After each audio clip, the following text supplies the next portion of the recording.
لو بتحبي التغيير يبقى أكيد اللي فيه زيادتي. يلا بقى بينا نعمل الميك اب الخطير ده بالألوان الراقية دي.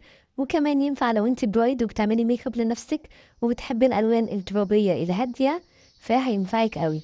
أول حاجة ابتديت أستخدم الباليت بتاعت هدى بيوتي نوتي. ابتديت اخد اللون البيج الفاتح قوي، هبتدي أعمل له بلند وأدرجه شوية شوية وابتدي أتقل اللون بالشكل ده. اول حاجه انا استخدمت البروش اللي هي الفلافي بتاعت البلندنج الكبيره. تاني حاجه دلوقتي ابتديت اصغر البروش وابتديت اخد اللون الأغمق شويه اللي داخل على اللون اللحمي ده. بعد كده هبتدي اتقل بيه في الزاويه الاخيره بتاعت العين اللي هي الاطراف، مش هزود في العيون كلها. وبعد كده هبتدي اعمل بلندنج ما بين اللونين في الاطراف بس علشان اللون يديني تدرج معايا بالشكل ده.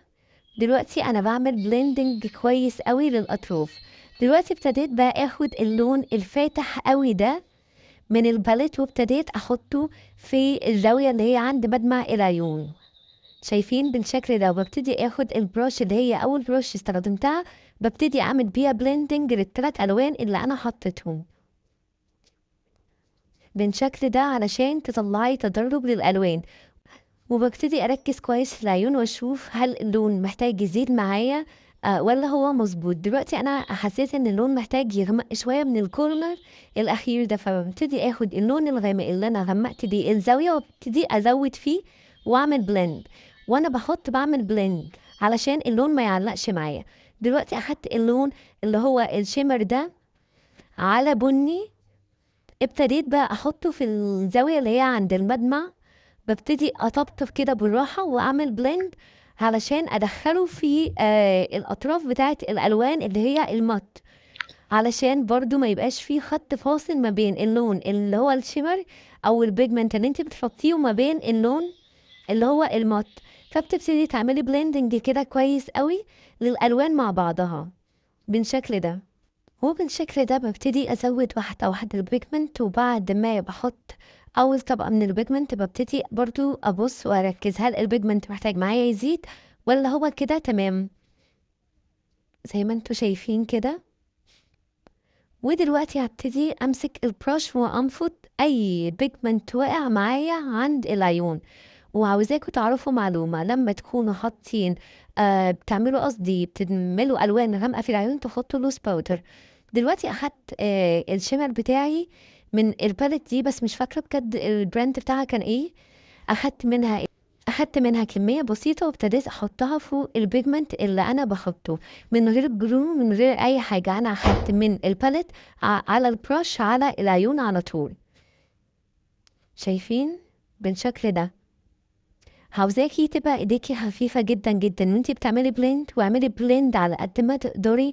ما تستعجليش وما تزهقيش علشان الفينش بتاع الميك اب وكمان بتاع رسمة العيون يطلع بروفيشنال وشكله حلو. وبكده انا بثبت البيجمنت. ودلوقتي بعد ما حطيت اللي هو البيجمنت اللي انا حطيته، ابتديت اخد البراش بتاعتي وابتديت اعمل بلند اكتر للالوان. اخدت نفس الدرجات اللي انا حطيتها فوق العيون بس من الاغمق للافتح، وابتديت اعمل بيها بلند للجفون من تحت بالشكل ده. دلوقتي بعمل بلند كويسة وشايفين الالوان وجمالها والدمج طالع ازاي ورسمة العيون. دلوقتي انا اخدت البنسل ايلاينر وابتديت اعمل الوينج بتاع العيون.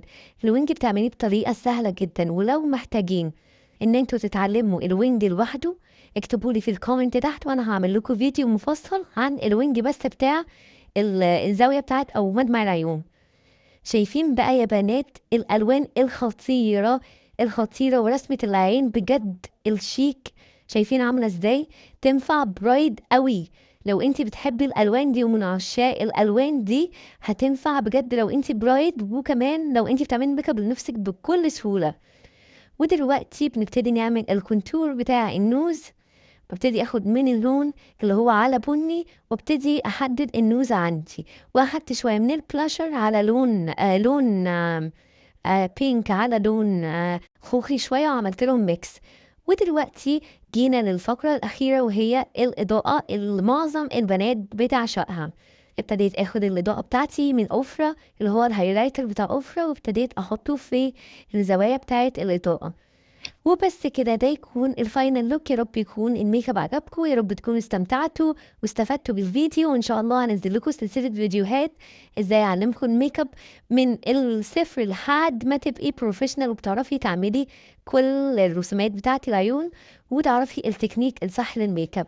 هتوحشوني قوي. باي.